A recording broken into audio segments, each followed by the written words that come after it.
Bismillahirrahmanirrahim. Assalamualaikum warahmatullahi wabarakatuh.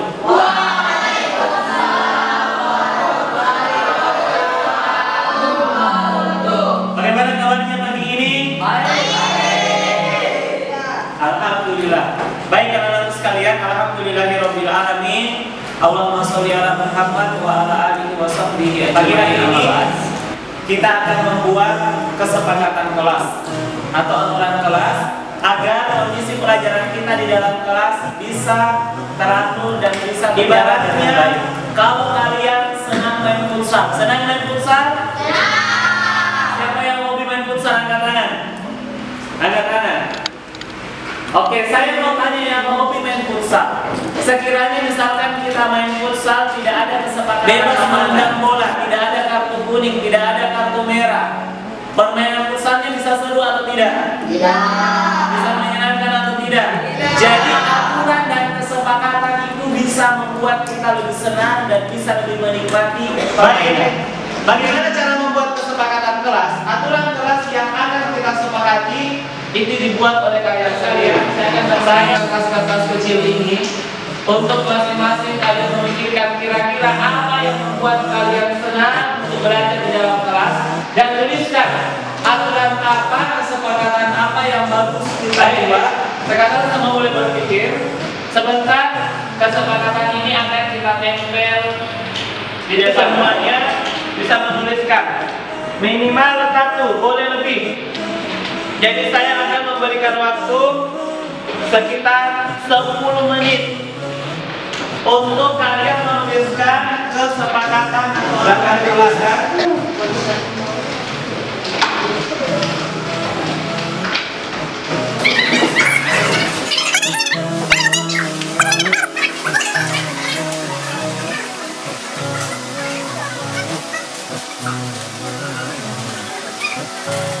Oke, kesepakatan kelas yang sudah kalian tuliskan kita akan tempel di sini, kita jejer. Kemudian nanti saya menuliskan, dibacakan satu persatu ya. Dan kita sepakati mana yang bagus untuk kita jalan. Silakan, tempel sendiri ya.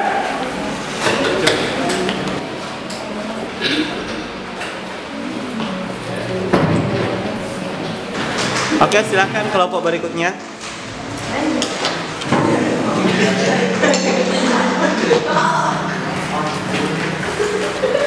Baik, alhamdulillah kalian semua telah menuliskan kesepakatan kelas yang baik. Dicatat baik-baik ya kesepakatan kelasnya. Dicatat supaya bisa kalian ingat.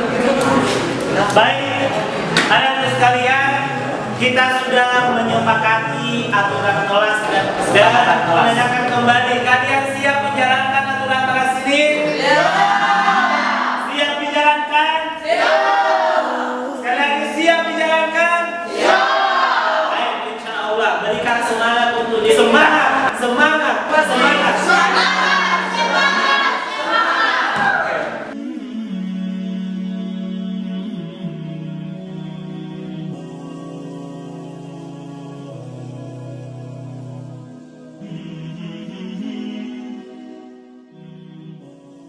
Silahkan di ketik saja namanya di kolom komentar, nama lengkap. Bismillahirrahmanirrahim. Assalamualaikum warahmatullahi wabarakatuh.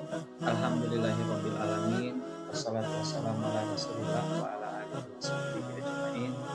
Wa man tabi'ahum bi ihsanin ila yaumil din. Ibu dan Bapak guru, para ustadz dan ustazah yang dimuliakan materi yang akan saya sajikan pada malam hari ini. Jadi tentang budaya positif. Jadi budaya positif ini adalah salah satu pembahasan yang penting tentunya di lingkungan sekolah kita. Khususnya di sekolah kita, Sekolah Islam Terpadu, bagaimana kita menumbuhkan bagaimana positif, hal-hal yang positif itu bukan sekadar dilaksanakan saja oleh murid-murid kita secara terpaksa, tapi betul-betul membudaya, mereka bisa laksanakan dengan baik.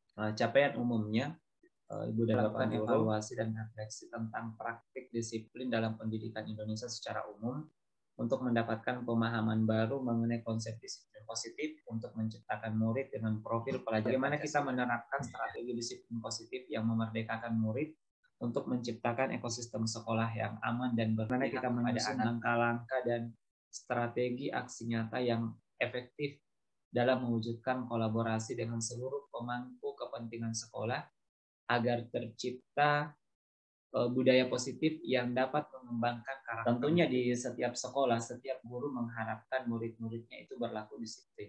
Termasuk di sekolah kita, kedisiplinan ini menjadi hal yang utama. Apakah ketika di lingkungan sekolah secara umum dan di dalam kelas secara umum, kita menginginkan murid-murid kita itu disiplin ketika mengikuti semua proses pendidikan, proses pembinaan di dalam sekolah.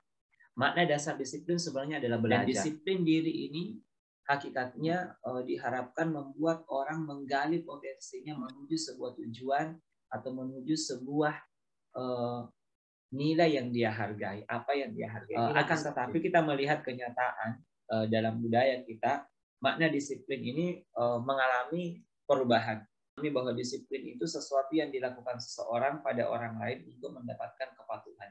Mendisiplinkan murid, kadang kita memaknai bahwa kita harus membuat murid itu betul-betul patuh dengan apa yang kita buat, dengan tata tertib yang sudah kita buat atau dengan aturan yang sudah kita kemudian buat. Ibu Bapak guru, para ustadz dan ustazah, dibutuhkan adalah nilai-nilai kebajikan.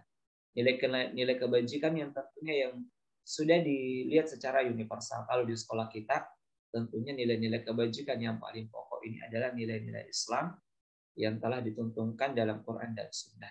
Dan bila kita ingin menumbuhkan motivasi intrinsik dari dalam diri seseorang, khususnya kepada murid-murid kita, maka yang menjadi dasar untuk menumbuhkan disiplin positif ini adalah nilai-nilai kebajikan universal. Jadi nilai yang kebajikan universal yang dimaksud di sini adalah sifat-sifat positif manusia yang merupakan tujuan mulia yang ingin dicapai oleh setiap individu. Nilai ini bersifat universal, lintas bahasa, lintas suku bangsa, lintas agama, bahkan lintas latar belakang. Contohnya, sikap jujur, sikap amanah, disiplin, sikap hormat, sikap santun, dan hal-hal yang lainnya. Ini adalah nilai-nilai kebajikan dalam yang dimaksud. Lingkup pendidikan kita di Indonesia, nilai-nilai kebajikan yang ingin dicapai oleh setiap anak atau setiap murid yang ada di Indonesia, kita sudah kenal dengan proyek profil pelajar Pancasila. Bagaimana mewujudkan pelajar Indonesia yang memiliki profil pelajar Pancasila yang ada 6 profilnya. Yang pertama, beriman, bertakwa kepada Tuhan Yang Maha Esa dan berakhlak mulia. Kemudian mandiri, bernalar kritis, berkebinekaan global, bergotong royong, dan kreatif. Tentunya Ibu dan Bapak guru sudah memahami dengan baik, apalagi kalau di sekolah kita yang sudah menerapkan kurikulum. Kemudian Ibu dan Bapak guru yang akan kita lihat selanjutnya di sini ada teori motivasi, hukuman dan penghargaan. Hukuman menghalangi terjadinya pengulangan tingkah laku yang tidak diharapkan. Ketika ada murid yang melakukan pelanggaran, kita kemudian memberikan hukuman supaya tidak mengulang pelanggaran. Ini adalah bentuk apresiasi kepada prestasi tertentu yang kita berikan. Apakah diberikan dalam bentuk material, jika hukuman ini tidak tepat bisa menimbulkan dendam kepada anak, atau hanya bisa mendisiplinkan dalam jangka waktu yang termasuk pendek. Penghargaan ini. Mungkin seseorang itu hanya melakukan sesuatu karena mengharapkan penghargaan saja. Penghargaan saja yang dibutuhkan. Ketika sudah tidak ada lagi penghargaan, tidak ada motivasi, boleh jadi murid itu akan meninggalkan lagi hal-hal yang baik ini. Kadang mungkin dibutuhkan, tapi dia sifatnya hanya jangka pendek. Mungkin di sekolah kita ada aturan-aturan yang Islami, Tapi hanya karena sifatnya punishment ketika murid tidak menjalankannya, boleh jadi ketika sudah keluar dari sekolah kita sudah tidak membudaya atau seterusnya. Karena memang hanya sifatnya sementara, hukuman dan penghargaan ini. Contoh kalau kita mungkin di putri kita wajib menggunakan hijab yang syar'i, tapi yang apakah betul-betul hijab syar'i itu membudaya atau tidak? Inilah hal yang butuh kita diskusikan, bagaimana nilai-nilai kebajikan yang kita ajarkan di sekolah betul-betul membudaya pada diri anak-anak kita. Termasuk kalau kita di putranya atau di ikhwan dalam berolahraga, kita mengajarkan juga kepada mereka menutup aurat. Tapi apakah bisa betul-betul membudaya pada restitusi?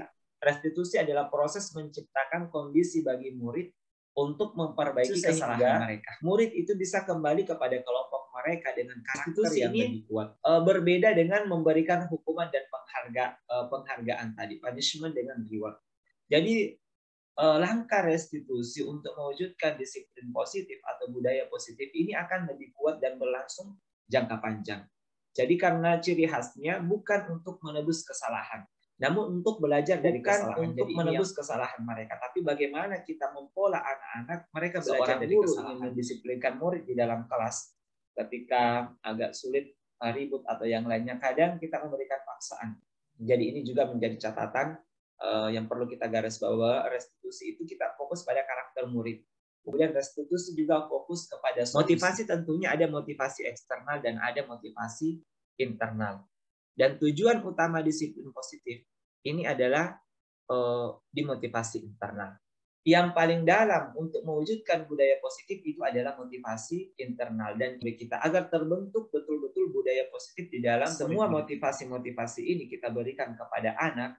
Tapi harus kita ingat bahwa yang paling dalam yang harus kita harapkan adalah tujuan disiplin positif ini adalah ada hukuman dan ada konsekuensi yang kadang kita berikan kepada murid ini. Jadi kalau hukuman itu adalah sesuatu yang menyakitkan harus terjadi. Kalau konsekuensi sesuatu yang ciri hukuman harus kemudian terjadi. Membuat anak sakit apakah fisik maupun hati untuk jangka waktu yang lama, ini sifatnya hukuman. Tapi kalau konsekuensi membuat anak merasa tidak nyaman dalam jangka waktu yang pendek, karena memang kemudian hukuman ini efeknya anak akan membenci yang namanya kedisiplinan. Dia tidak senang. Tapi kalau konsekuensi dia lebih menjadikan anak menghargai disiplin ini.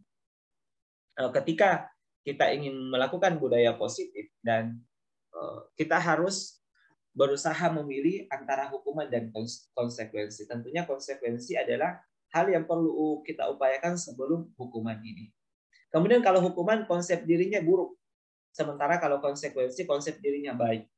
Untuk hukuman, anak belajar untuk menyembunyikan. Saya minta kerjasama dari Ibu dan Bapak Guru sebentar menuliskan di kolom chat saja apakah termasuk hukuman atau termasuk konsekuensi dari apa yang saya tampilkan sebentar. Misalkan guru melakukan tindakan, mencatat 100 kali di dalam buku kalimat saya tidak akan terlambat lagi karena terlambat ke sekolah. Ini mungkin kadang kita laksanakan. Silahkan bantuannya Ibu Bapak Guru ditulis di kolom chat apakah termasuk hukuman atau konsekuensi. Hukuman. Jadi kemudian yang terakhir, lari mengelilingi lapangan basket 2 kali karena terlambat 10 menit untuk pelajaran PJOK. Apakah dia masuk hukuman atau konsekuensi? Silahkan untuk yang terakhir ini, Ustazah. Rata-rata menjawab hukuman. Ada yang menyebut oke, ada konsekuensi. Baik, kita lihat Ustazah untuk yang terakhir ini, dia masuk konsekuensi. Karena dia pelajaran PJOK. Jadi karena memang olahraga, dia sudah konsekuensi kalau di pelajaran. Jadi kalau pelajaran PJOK, anak-anak itu insya Allah akan merasa ini konsekuensinya memang karena kita olahraga. Beda mungkin kalau pelajaran yang lain, mungkin seperti pelajaran matematika, anak-anak terlambat 10 menit, kemudian kita suruh ke lapangan untuk lari keliling lapangan, maka itu akan menjadi hukuman. Baik, terima kasih, syukron Ustazah atas partisipasinya Ibu dan Bapak Guru. Nah, ini yang paling penting untuk yang kita lihat bagaimana sebenarnya disiplin positif itu bisa terwujud. Jadi di sini kita bisa diskusi Ibu dan Bapak Guru untuk melihat di sini ada identitas gagal dan identitas sukses. Kemudian yang berikut untuk hukuman, sistem tidak akan berjalan bila murid tidak takut. Ini satu sebenarnya identitas gagal budaya positif itu. Kita hanya sekedar membuat murid itu takut. Seperti mungkin ada pelajaran tertentu murid itu tenang karena sekedar takut kepada gurunya. Ini sebenarnya budaya positifnya gagal. Karena hanya takut, karena hanya sekedar dia restitusi, murid itu belajar bertanggung jawab untuk perilaku. Kita membuat keyakinan kelas. Ada kesepakatan kelas, kesepakatan kelas ini akan menjadi keyakinan kelas. Murid itu setiap masuk kelas akan ada di dalam pikiran murid, oh saya harus melakukan ini. Dan itu sudah diyakini. Mungkin kita bertanya, kenapa tidak peraturan saja? Mengapa harus keyakinan kelas? Antara peraturan kelas dengan keyakinan kelas Ibu dan Bapak Guru itu sangat berbeda. Kalau kita sudah bawa ke nilai-nilai yang lebih dalam, misalkan ke nilai-nilai syar'i, nilai-nilai ibadah, bahwa itu adalah bagian daripada ibadah, maka itu akan jadi keyakinan kelas ini tujuannya sebenarnya supaya bisa mendukung motivasi intrinsik, kembali ke nilai-nilai atau kembali kepada keyakinan-keyakinan yang lebih menggerakkan murid dibandingkan mengikuti saja serangkaian peraturan. Ini Ibu dan Bapak Guru untuk betul-betul agar hal positif ini bisa membudaya, bukan sekedar memberikan peraturan, tapi menanamkan keyakinan kelas kepada murid-murid kita. Dan Bapak Guru kita akan melihat 5 posisi kontrol seorang guru terhadap murid-muridnya. Dan di sini kita bisa mengingat di mana kita pernah, posisi mana yang pernah kita lakukan. Sebentar saya minta bantuannya Ibu dan Bapak Guru menuliskan di kolom chat di posisi kontrol mana yang sudah pernah kita laksanakan terhadap murid-murid kita. Di sini ada 5, ada sebagai penghukum, ada sebagai pembuat orang merasa bersalah, ada sebagai teman, ada sebagai pemantau, dan ada sebagai manajer. Untuk mewujudkan budaya positif ini agak susah ini. Kalau kita memposisikan diri kita hanya sekedar sebagai penghukum, membuat murid merasa bersalah, membuat orang merasa bersalah. Kemudian di tingkat atasnya ini identitas berhasil. Dan yang paling dalam adalah kontrol diri. Jadi murid itu akan mulai menghargai. Sebagai penghukum ketika guru berbuat, dia menghardik, menunjuk-nunjuk, menyakiti, menyindir. Ya, dia sindir muridnya. Itu termasuk berarti posisi kita itu sebagai penghukum. Kita hardik anak-anak, kita tunjuk-tunjuk, disakiti, disindir, dan seterusnya, itu penghukum, dicubit atau yang lainnya. Kemudian pembuat orang merasa bersalah. Pembuat orang merasa bersalah biasanya guru yang diperbuat oleh guru berceramah dan mengatakan seharusnya kamu begini. Saya ibu kecewa, atau mungkin kita bapak guru kecewa. Kenapa kamu melakukan ini? Membuat murid itu bersalah. Jadi seharusnya kamu begini dan seterusnya. Yang lebih kuat kontrol dari luar ini salah satu identitas berhasil itu ketika guru memposisikan dirinya sebagai teman. Dikontrol di sekolah kita, salah satu fungsi dari seorang murabbi, ya. Jadi membuatkan alasan-alasan untuk muridnya itu sebagai teman. Biasa kita katakan kepada murid, kamu seharusnya sudah tahu. Ibu lelah sekali mengatakannya. Saya sudah stres ini, sudah hadapi kamu. Apalah. Jadi ini membuat murid merasa bersalah. Hanya sekedar. Kalau posisi teman, kita kadang mengatakan, ayo lakukan. Kalau pemantau, kita mengingatkan kepada peraturan kepada murid. Tugas kita memantau, sudah diingatkan tentang aturan yang seharusnya dijalankan oleh murid. Kalau manajer, kita mengingatkan tentang keyakinan pada murid. Apa yang bisa kamu kerjakan, termasuk jika murid melakukan kesalahan, untuk memperbaiki kesalahannya, kita terus memberikan pertanyaan-pertanyaan, solusi, agar murid itu bisa memunculkan solusi dari apa yang hasil buat. Dari 5 posisi kontrol, kalau sebagai penghukum, murid itu bisa saja memberontak dan bisa saja menyalahkan orang lain, atau paling tidak murid itu akan berbohong karena takut dihukum. Ya. Kemudian kalau murid membuat orang merasa bersalah, dia akan menyembunyikan, mungkin menyangkal, bisa juga berbohong. Tapi kalau teman, murid itu akan ketergantungan. Bahkan dia akan curhat. Kalau ibu dan bapak guru, murid mungkin sudah mulai terbuka kepada kita, kadang menyampaikan, berarti kita sudah pada posisi teman. Kalau sudah pemantau, murid itu akan menyesuaikan diri bila diawasi. Kemudian yang paling tinggi adalah akan menguatkan pribadi. Kalau betul-betul guru itu sebagai manajer. Baik, terima kasih, syukron Ibu dan Bapak Guru. Saya bacakan juga pengalaman. Oke, betul, ini ada pengalaman bagus dari Ustaz mengenai anak saya dulu di pondok pernah dihukum, akhirnya tidak mau lagi lanjut di sekolah. Itu betul, Ustazah, itu efek dari kalau penghukum. Kan mungkin jadi bukan sekedar di sekolah, di rumah saja kalau anak-anak. Ini sebenarnya bukan sekedar juga posisi guru, posisi orang tua juga. Ketika dia hanya sebagai penghukum, bahkan anak kadang lari dari rumah.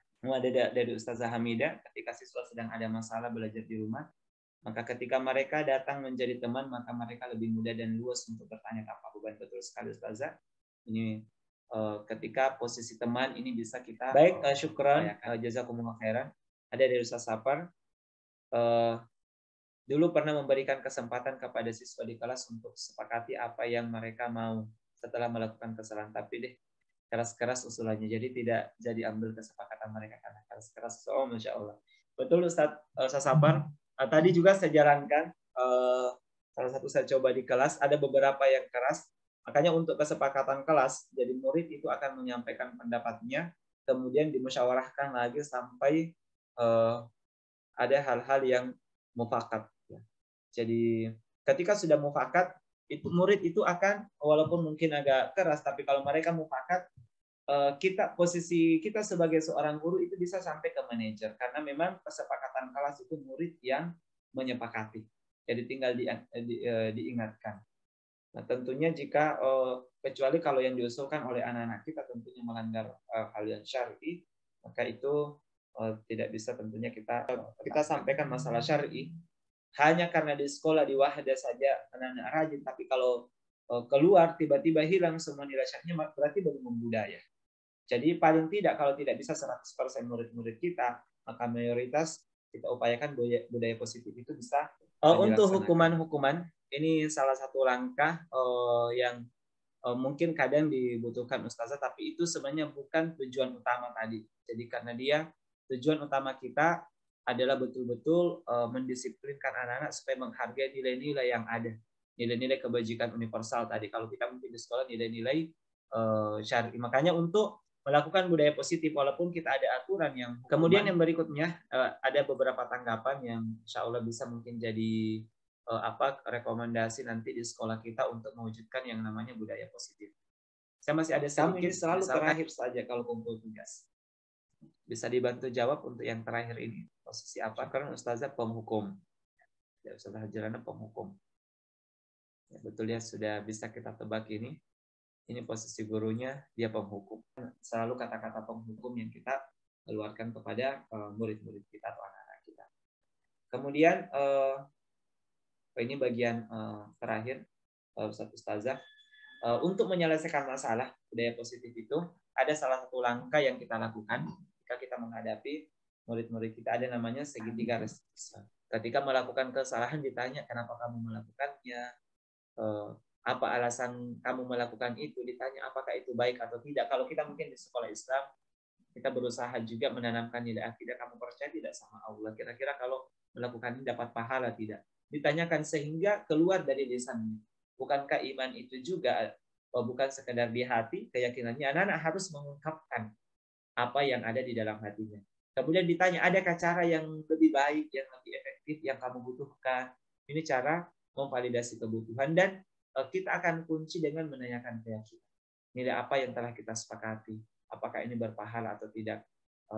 Kalau berbuat seperti ini, apa yang kamu ingin menjadi seperti apa? Dan seterusnya. Ini salah satu bentuk segitiga restitusi. Dan satu saja bagian terakhir, saya izinkan saya untuk menampilkan salah satu praktek segitiga restitusi yang sudah saya lakukan di sekolah. Salah satu praktek segitiga restitusi. Bismillahirrahmanirrahim. Assalamualaikum warahmatullahi wabarakatuh. Alhamdulillahirabbil alamin wassalatu wassalamu ala rasulillah. Ibu dan Bapak Guru, di video kali ini saya akan mempraktikkan segitiga restitusi pada dua siswa saya yang memiliki penanganan kasus, yaitu kasus bully atau mencela teman yang lain. Mari kita lihat praktek restitusi berikut ini. Baik, sini duduk dekat-dekat.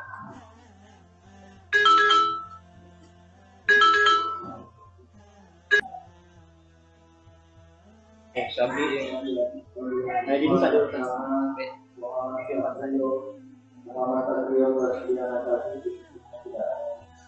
Syafi'i. Kita tahu nggak alasannya saya panggil ke sini? Yes, sir. Kenapa itu? Mengganggu teman sampai hampir berkelahi. Kenapa bisa kita ganggu teman Pak? Main-main, Ustaz. Baperan sekali. Main. Oh, teman Pak. Terus apa yang dilakukan teman Pak? Melawan. Melawan. Iya. Apa yang kita lakukan sama Wildan? Kami di di atasnya. Tasnya. Bawa lari. Boleh kita bawa lari. Kira-kira itu Syafi'i, apa yang kita kerjakan itu bagus atau tidak? Tidak bagus. Tidak bagus. Allah suka itu atau tidak? Tidak. Dapat pahala atau tidak? Dosa. Dapat dosa. Kita tahu Masya Allah. Seharusnya apa yang kita lakukan Pak? Bermain sewajarnya. Kalau bermain sewajarnya, yang bagaimana itu yang sewajarnya? Sesuaikan dengan perasaan teman. Kalau tadi misalkan Wildan membalas, kemudian dia pukul sampai berdarah, bagaimana kira-kira? Perkelahian. Terjadi perkelahiannya lebih berat akibatnya. Syafi'i, apa yang kita lakukan itu tadi kita bilang baik atau tidak? Buruk. Tidak bagus. Kalau Syafi'i diganggu seperti itu, senang atau tidak? Tidak senang ya. Oke, apa yang seharusnya Syafi'i lakukan sekarang? Kalau Wildan sekarang sudah marah, dia juga mungkin merasa jengkel sama Syafi'i. Apa yang harus dilakukan? Minta maaf dan janji tidak bakal ulang. Meminta maaf, kemudian dan berjanji ya untuk tidak berulang. Yes. Kalau Imam Syafi'i sudah minta maaf, kemudian berjanji, apa yang kira-kira terjadi pada dirinya? Bakal jadi orang apa? Berusaha untuk menjadi lebih baik. Berusaha menjadi lebih baik. Kemudian kira-kira untuk sikap Kak yang mengganggu teman itu bisa berubah atau tidak? Insyaallah bisa. Apa yang harus kita lakukan supaya berubah? Menahan diri untuk tidak mengganggu teman. Menahan diri ya, berusaha menahan diri. Kemudian nanti kalau ada masalah boleh datang ke sini cerita ya. Boleh, insya Allah nanti Syafi'i siap minta maaf sama Oke. Dan nanti saya panggil Wildan Syafi'i. Nanti jangan diulang lah ya. Kemudian pelanggarannya saya tetap catat di buku kasus dia Syafi'i karena kita sudah melanggar. Kalau kita melanggar lebih berat, kita tahu konsekuensinya ya. Kemudian dalam agama bukan sekedar tata tertib sekolah, Imam Syafi'i akan dihukum di sekolah. Kemudian kira-kira dapat pahala atau dapat dosa? Akan berdosa. Kalau berdosa itu akibatnya tidak boleh. Apalagi kalau kita seorang Muslim itu bersaudara. Jangan diulang ya. Sekiranya tadi tidak ada teman Pak yang menggarai, kemudian kita pukul. Kira-kira apa yang terjadi Wildan? Kita cuma berdua di situ. Berkelahi. Terus efeknya bagaimana? Mungkin dibawa ke rumah sakit. Mungkin dibawa ke rumah sakit. Iya. Efeknya lebih besar atau tidak? Besar. Besar. Kemudian Wildan kira-kira setelah memukul teman, masalahnya selesai atau tidak? Tidak. Siap. Oke, Imam Syafi'i minta maaf dulu sama Wildan. Bagaimana caranya minta maaf? Saya minta maaf dan tidak akan mengulangi lagi. Iya, tadi bercanda katanya cuman ternyata Wildan tersinggung ya. Diulangi minta maaf. Saya minta maaf dan berjanji tidak akan mengulangi lagi. Saya juga minta maaf karena sudah pukul kok. Oke, insya Allah bagus ya. Nanti jangan diulangi lagi ya. Alhamdulillah sudah selesai Ibu dan Bapak Guru, para ustazah. Demikian webinar ringkas kita pada malam hari sekali lagi atas seluruh partisipasi para Bapak dan Ibu Guru. Belum meninggalkan ustazah, saya minta kesediaan Ibu dan Bapak Guru untuk menyampaikan hal-hal positif dan saran-sarannya untuk materi kita pada malam hari ini. Silahkan sebelum 5 menit mungkin Bu Bapak Guru.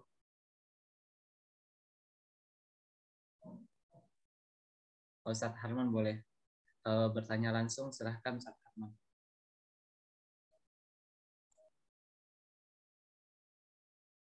Videonya mohon maaf Ibu Bapak Guru saya sengaja matikan karena peserta kita banyak juga ada ustazah yang ikut yang sampai tidak sengaja tertindis videonya. Tidak apa-apa, suara saja.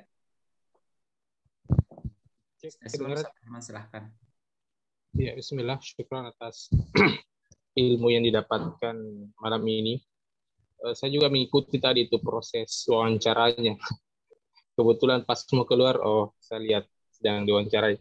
Tapi saya ada satu hal yang perlu saya tanyakan dari konsep yang dibahas tadi. Mungkin langsung pada intinya, budaya positif apa yang Ustadz mau lakukan di SMP Wahda ini supaya betul-betul membudaya, tidak lagi terjadi seperti adanya hukuman, dan bagaimana strateginya itu menjalankan satu budaya positif yang ingin diterapkan di SMP Wahda. Syukran Ustadz. Baik, terima kasih Ustadz Harman. Inilah yang diharapkan untuk senantiasa melakukan gerakan-gerakan di dalam sekolah untuk bergerak mewujudkan betul-betul budaya positif di sekolah. Kemudian saya bacakan komentar terakhir dari Ustazah Andi Nurul Muslimah. Keberadaan restitusi menghadirkan awareness atau kesadaran siswa dalam membangun budaya positif. Jika ada awareness, maka siswa akan lebih tulus dan jujur dalam menjalani budaya positif di sekolah. Insya Allah. Kemudian ada Ustazah Husna juga. Terima kasih, syukron. Komentarnya memberikan motivasi bagi seorang guru untuk selalu memberikan ibrah bagi anak didik di dalam mentarbiyah anak didik. Syukron jazakumullah khairan atas kehadiran dan partisipasi semua ibu dan bapak guru. Alhamdulillah selesai kegiatan ini hampir 2 jam. Alhamdulillah sesuai dengan waktunya. Kami tutup kegiatan pada malam hari ini dengan mengajak seluruh peserta bapak dan ibu guru membaca doa kafaratul majelis. Subhanakallahumma bihamdik, asyhadu an la ilaha illa anta, astaghfiruka wa atubu ilaik. Wa akhiru da'wana alhamdulillahi rabbil alamin. Wassalamualaikum warahmatullahi wabarakatuh.